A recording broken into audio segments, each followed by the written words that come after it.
नमस्कार दोस्तों, आज हम लेकर आ गए हैं वार्षिक परीक्षा पत्र 2025 के लिए विज्ञान का मॉडल पेपर कक्षा 7 के विद्यार्थियों के लिए। तो दोस्तों, एग्जाम की दृष्टि से ये मॉडल पेपर बहुत ही इम्पोर्टेंट है, तो आपको इस वीडियो को कंप्लीट देखना है और पूरे मॉडल पेपर को सही ढंग से समझना है। दोस्तों, अलग अलग जिलों में इसके पूर्णांक अलग अलग हो सकते हैं। कहीं पर ये पेपर 50 नंबर का पूछा जाता है तो कहीं पर 80 नंबर का, लेकिन हम यहाँ पर आपको हल करवा रहे हैं 60 नंबर का। लेकिन आपका सिलेबस है वह सेम रहेगा। तो चलिए बिना टाइम वेस्ट के इस मॉडल पेपर को हल करना हम स्टार्ट करते हैं।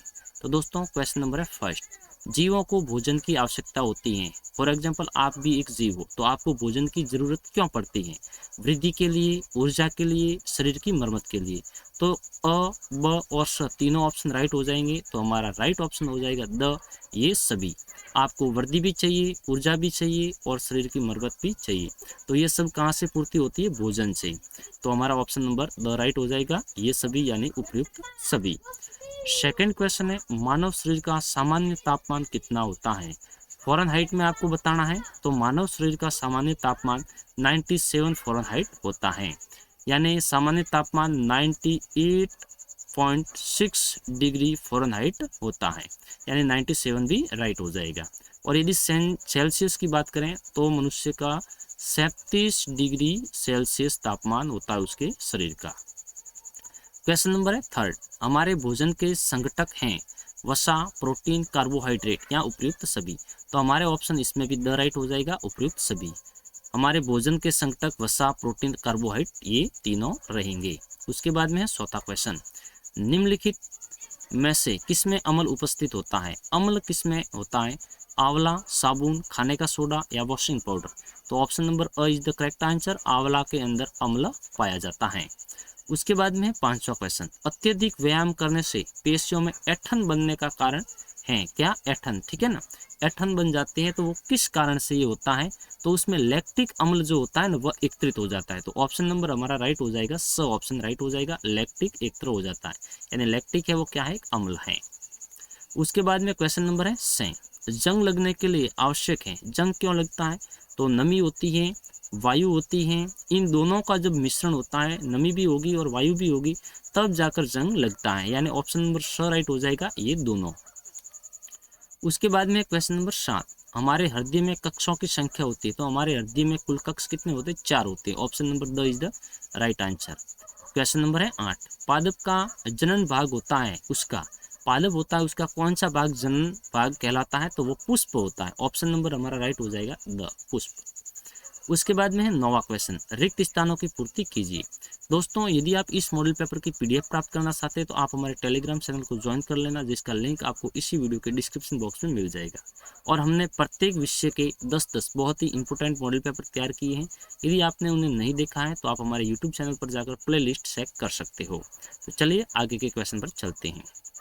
क्वेश्चन नंबर है दूसरे का फर्स्ट, सेंटीमीटर, मीटर, खाली जगह दूरी के मात्रक है। तो सेंटीमीटर, मीटर और किलोमीटर ये किसके मात्रक है? दूरी के मात्रक हैं। सेकंड रहेगा, दो या अधिक विद्युत सेलों के संयोजन को खाली जगह कहते हैं। तो उसे क्या कहते हैं? बैटरी कहते हैं। जब दो या दो से अधिक सेलों को हम संयोजक करते हैं तो वो उसका क्या कहलाता है? बैटरी बन जाती है उससे, ठीक है ना। उसके बाद में तीसरा क्वेश्चन, जिस प्रतिबिंब को पर्दे पर प्राप्त किया जा सके वह वास्तविक कहलाता है। कौन सा प्रतिबिंब कहलाता है? वास्तविक प्रतिबिंब, वास्तविक प्रतिबिंब, ठीक है ना।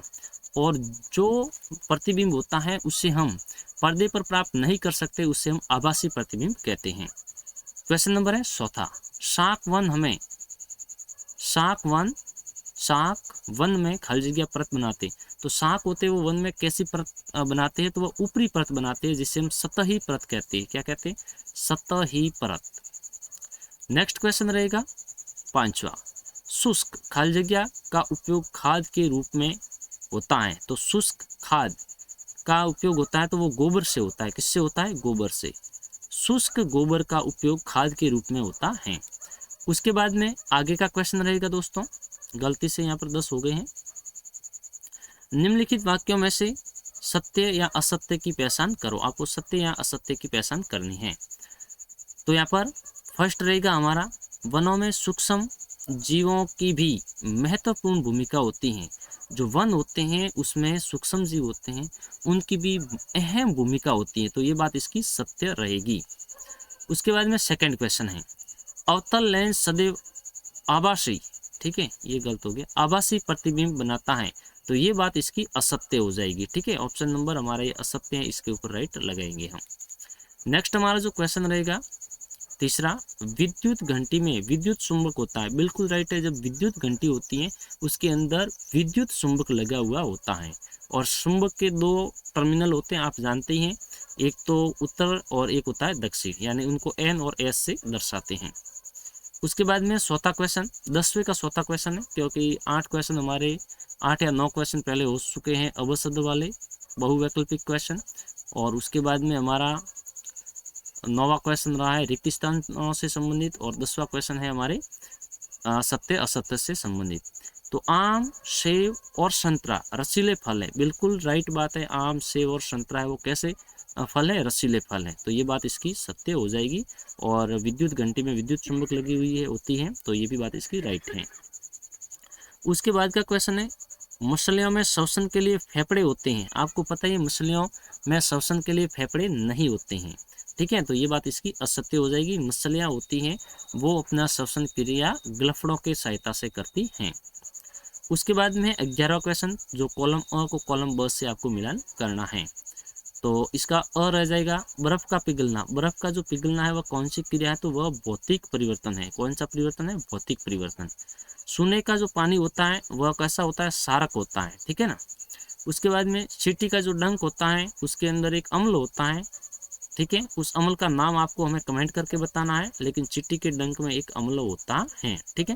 यदि आपको इस चींटी के डंक पे कौन सा अम्ल होता है ये पता नहीं है, तो आप हमारे इस डिस्क्रिप्शन बॉक्स में इसका आंसर आप प्राप्त कर लोगे, या फिर हमने जो पोस्ट डाली हुई है उसमें भी इसका आंसर आपको मिल जाएगा। वहाँ पर हम ऑब्जेक्टिव टाइप के लाइव क्वेश्चन करते रहते हैं, तो वहाँ जाकर आप अपनी राय अवश्य दें। उसके बाद में जंतु, जंतु है वह परपोषी जीव है। कैसे हैं? परपोषी। उसके बाद में क्वेश्चन रहेगा हमारा 12वां, निम्न प्रश्नों के उत्तर एक शब्द या एक वाक्य में देना है। स्वपोषी किसे कहते हैं? देखो, परपोषी जो दूसरों के ऊपर निर्भर होते हैं, भोजन दूसरों से प्राप्त करते हैं, और स्वपोषी होते हैं वो खुद का भोजन खुद तैयार करते हैं, तो वह होते हैं पेड़, ठीक है ना। वे जीव जो अपना भोजन स्वयं बना लेते हैं उससे हम क्या कहते हैं? स्वपोषी, ठीक है। पेड़ हैं वो स्वपोषी होते हैं।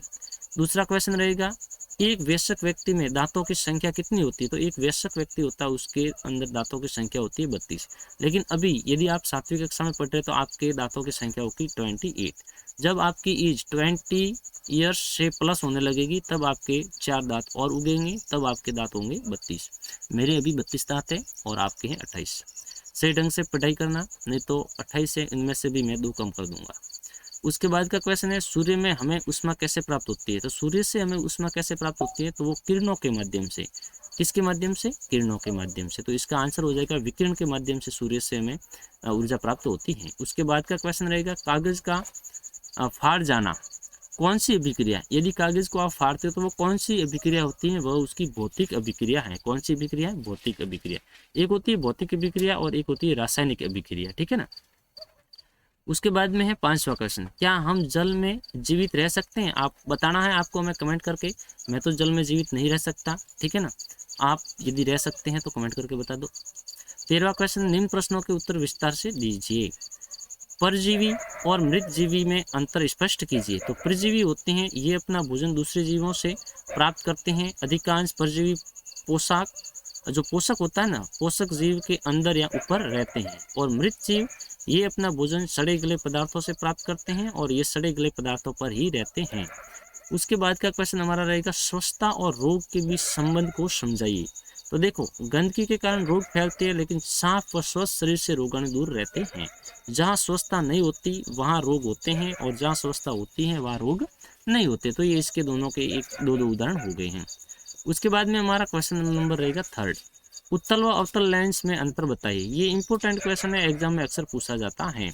उत्तल लेंस 20 में से मोटा और किनारों से पतला होता है, जबकि अवतल लेंस 20 में से पतला और किनारों से मोटा होता है। उत्तल लेंस वास्तविक प्रतिबिंब बना सकता है, लेकिन अवतल लेंस वास्तविक प्रतिबिंब नहीं बना सकता है। उसके बाद का क्वेश्चन रहेगा 4था, 2 स्टेशनों के बीच की दूरी 240 किलोमीटर है। कोई रेलगाड़ी इस दूरी को तय करने में 4 घंटे लेती है, तो रेलगाड़ी की साल आपको ज्ञात करनी है। तो दोस्तों इसका सूत्र होता है साल इज इक्वल टू दूरी बटा समय। यदि दूरी के अंदर समय का आप भाग दोगे तो आपको साल मिल जाएगी उसकी स्पीड, ठीक है ना। तो दूरी हमारी कितनी है, 240 किलोमीटर है, और टाइम कितना लग रहा है 4, तो हम भाग दे देंगे 4 का। 4 का भाग कितनी बार जाता है, 6 बार जाता है, 0 का 0, ठीक है ना। 4 सौके 24, 4 सके 24 और 0, तो उसको कितना, उसकी साल कितनी है, 60 किलोमीटर प्रति घंटे की उसकी साल है, ठीक है ना, स्पीड। नेक्स्ट हमारा क्वेश्चन रहेगा, समझाइए कि रेगिस्तान क्षेत्रों की अपेक्षा समुद्र तटीय क्षेत्रों में लोहे की वस्तुओं में जंग अधिक क्यों लगती है। तो समुद्र तटीय क्षेत्रों में नमी की मात्रा अधिक होती है, रेगिस्तान में हवा शुष्क होती है, इसलिए समुद्र तटीय क्षेत्रों में लोहे की वस्तुओं में जंग अधिक लगता है। उसके बाद में 14वां क्वेश्चन रहेगा, समझाइए कि ऐसा क्यों होता है। जब आप अति अम्लता से पीड़ित होते हैं तो प्रति अम्ल की गोली खाते हैं, ठीक है ना, प्रति अम्ल की गोली खाते हो। यहाँ जब सीटी काटती हैं तो तवसा पर कैलेमाइल का विलेन लगाया जाता है।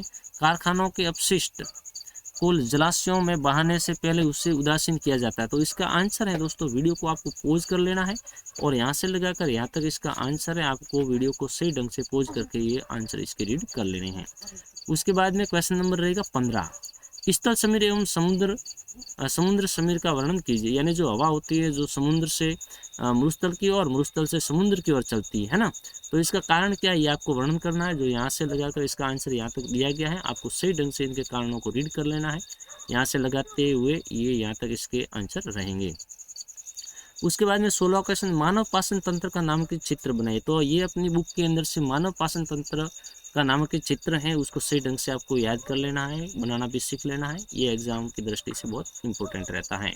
उसके बाद में मछली जल में श्वसन किस प्रकार करती हैं, तो ये क्वेश्चन भी इंपॉर्टेंट है, अपनी बुक के अंदर से पढ़ लेना। और आपको पता ही है कि उसके मछली के अंदर गलफड़े लगे हुए होते हैं, वह उसके माध्यम से पानी के अंदर जो ऑक्सीजन की मात्रा होती है उसको वो एब्जॉर्ब कर लेती हैं और इस प्रकार से वो जीवित रह सकती हैं। उसके बाद में क्वेश्चन नंबर रहेगा 15, मानव उत्सर्जन तंत्र का नाम की चित्र बनाओ। तो ये भी चित्र आपको अपनी बुक के अंदर से सही ढंग से रीड कर लेना है, पढ़ लेना, याद कर लेना है।